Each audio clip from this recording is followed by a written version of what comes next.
안녕하세요. 닥터 풋볼 진행을 맡은 유청 기자입니다. 안녕하십니까, 정태석입니다. 박사님, 이번에는 조금 안타까운 소식인데 그 바르셀로나에서 뛰는 우스만 덴벨레 선수가 햄스트링 부상에서 돌아와서 이제 복귀를 앞두고 있다가 다시 부상을 당했는데 제가 듣기에 좀 큰 부상이라고 들었어요.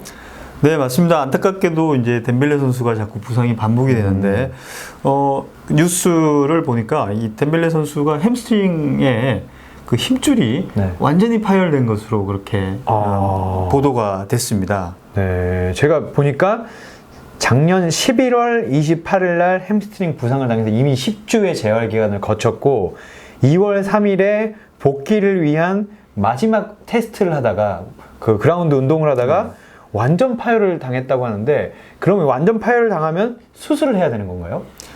햄스트링이 엉덩이 쪽에 붙는 골반 쪽에 붙는 그 부위가 기시부 쪽이 완전 파열된 걸로 보도가 됐는데, 이런 경우에는 이제 수술을 해야지 재기량을 찾을 수가 있습니다. 그러면 수술을 하면 이거를 이렇게 일종의 봉합하는 거, 꼬매주는 건가요? 이제 어느 부위가 다쳤냐에 따라서 좀 달라지는데, 뼈 조각을 물고 떨어진 견열골절성으로 떨어지는 경우에는 뭐 뼈만 부착해주면 되는 거기 때문에 그렇게 심각하진 않습니다만, 이 힘줄 자체가 찢어진 경우에는 잘 꼬매줘야죠.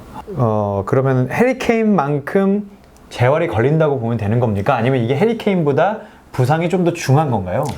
뭐 일단 수술 후에 어떤 재활 과정은 동일할 것으로 생각이 됩니다. 다만 이 덴벨레 선수 같은 경우에는 앞서 말씀하신 대로 그 전에 10주간 재활을 실컷 해놓고 복귀를 앞두는 시점에서 이제 재발을 한 거기 때문에 어떻게 보면 이제 해리케인보다는 더 걸릴 수가 있는 거죠. 2월 11일 날 수술 날짜가 잡힌 걸로 이제 전해지고 있는데 수술하고 이제 한 4개월 정도 해야 되니까 그 해리케인 선수보다 한 달 정도 복귀가 더 늦어질 수가 있는 거죠. 그러니까 해리케인 선수는 굉장히 똑똑하다고 생각이 됩니다. 판단이 좋았다라고 생각이 되는 게 재활을 선택을 했다가 덴벨레 선수처럼 복귀하지 못하고 다시 수술을 해야 되는 경우 같으면 그 재활 기간이 이제 굉장히 소모적인 그런 기간이 돼버리는 데 비해서 해리케인 선수 같은 경우에는 팀과 어떤 상의를 해서 부분 파열이긴 하지만 수술하는 게 더 유리할 거다라고 판단을 했기 때문에 수술을 결정을 한 것이죠. 그러면 덴벨레 선수 사실 11월 28일에도 수술을 선택할 수도 있었는데 재활을 선택했다는 그런 말씀으로 제가 들어도 되는 건가요? 11월 28일 부상 같은 경우에는 그 당시에는 뭐 수술까지 필요 없었을 것으로 생각이 됩니다. 워낙에 이 햄스트링 부상 자체가 수술하는 케이스가 아니다 보니까 그 당시에는 당연히 이제 재활로 한 10주 정도면 보통 이 햄스트링 부상 이후에 그 재활 시점이 어느 정도 한 10주 내외 정도는 이제 되기 때문에 재활을 선택했던 것으로 생각이 되는데, 우리가 여기서 이제 한 가지 우리가 유추할 수 있는 게 뭐냐면 햄스트링이 재발이 정말 잘 된다. 그리고 재발을 한 경우에는 처음 다쳤을 때보다 훨씬 더 긴 재활 기간이 필요하다. 이런 우리 앞서 이야기했던 그런 공식이 이제 여기도 적용이 되는 것이죠. 근데 햄스트링으로 제가 쉬는 선수들은 정말 많이 봤는데, 왜냐면 흔한 부상이기 때문에. 근데 저는 이렇게 10주 동안 쉬는 건 많이 못 봤거든요. 그럼 이때도 상당히 가벼웠던 건 아니었나 봐요. 그렇죠. 사실 햄스트링이 되게 선수들, 특히 이제 스피드가 있고 공격수들 같은 경우에는 되게 불편해 합니다. 조금의 통증이 있더라도 이제 겁이 나고 그 다음에 뭔가 자꾸 이 올라오는 느낌이 나기 때문에 이 햄스트링이 완전히 이제 복귀할 때까지는 시간이 꽤 걸리는 것이죠. 그래서 보통 햄스트링이 부분 파열 정도가 되면 저희가 보통 6주에서 한 8주 정도를 잡습니다. 근데 10주 정도 이제 재활 기간은 보통 부분 파열에서 조금 더 심한 경우, 아니면 이제 정말 복귀까지 조심조심 하면서 이제 그 재활을 시켰다, 이렇게 생각을 하시면 될 것 같습니다. 근데 그렇게 조심조심 시켰는데 다시 완전 파열이 났으니까 아마 바르셀로나 의료진이나 덴벨레 본인은 정말 실망스러울 것 같아요.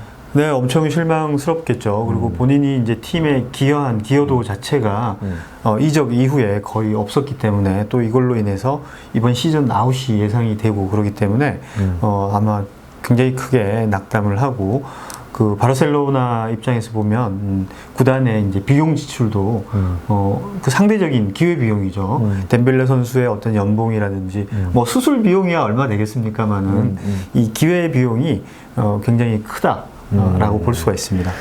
하여튼 뭐 쉽지 않은 것 같고, 그러면 이 햄스트링도 아까 재발이 잘 된다고 말씀하셨지만 무릎이나 발목 같은 부위는 이제 고질병이 걸린다고 하잖아요. 네. 햄스트링도 고질병이 된다라고 할 수가 있는 건가요? 아니면 햄스트링은 그냥 다칠 위험성이 높다고 볼 수 있는 건가요?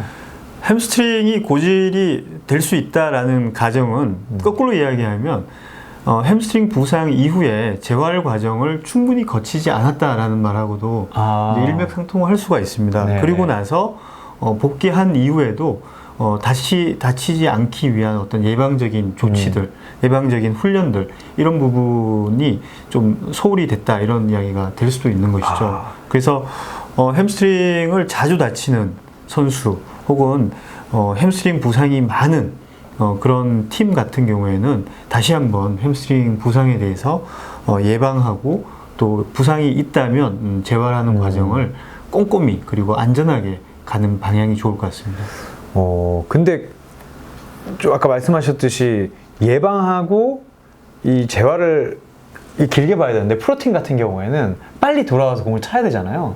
그래서 제가 얼마 전에 은퇴한 선수는 자기가 지도자가 되면 근육 부상에 대해서는 시간을 더 주겠다고 했는데 그게 이제 원래는 더 해야 되는 걸 짧게 함으로써 자기가 충격을 겪어봤기 때문에 그런 말을 하게 되는 거죠. 그렇죠.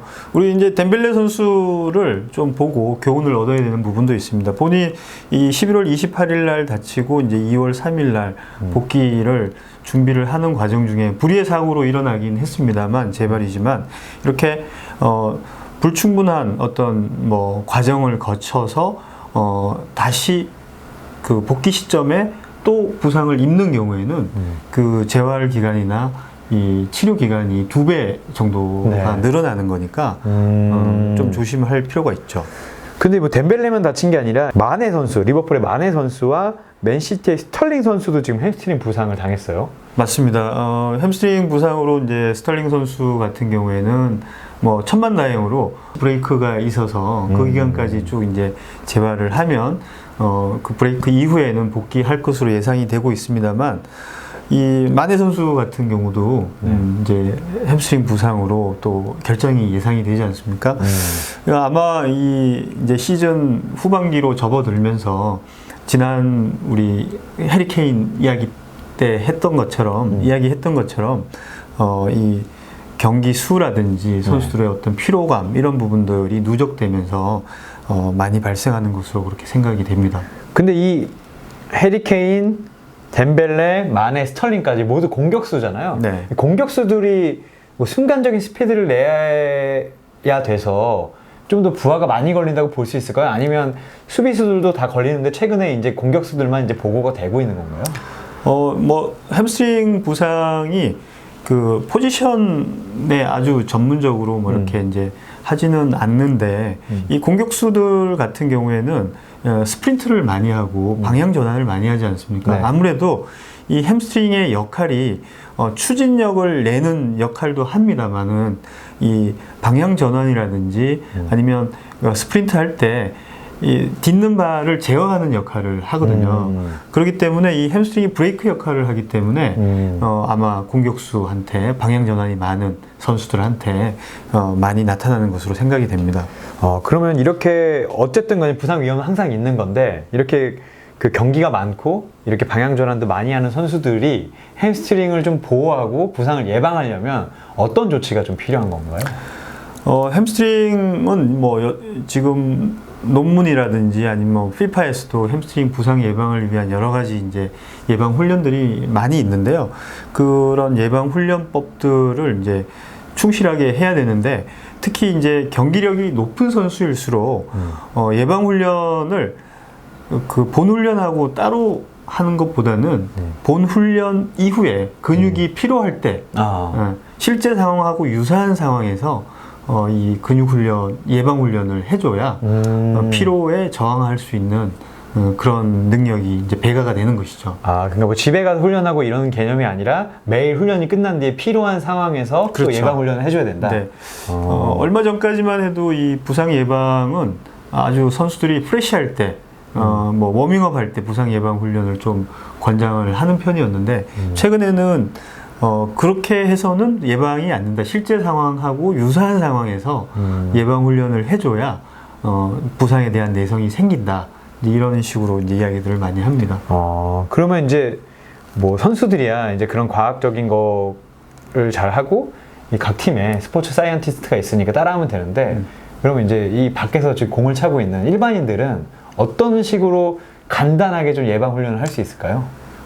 네, 뭐 집에서 간단히 할 수 있는 예방 훈련이라든지 강화 훈련은 지난번 우리 해리케인 편에서 언급을 했던 브릿지 운동이 있는데 그때 편을 찾아보고 참조를 하시면 되겠습니다. 알겠습니다. 하여튼 선수들이 너무 많이 다치고 있어서 원래 이제 잘하는 선수들이 많아야 축구 보기가 즐거운데 좀 안타까운 상황이고 특히 이제 덴벨레 선수는 정말 젊은 선수인데 계속 부상을 당해서 아쉬운 감이 있습니다.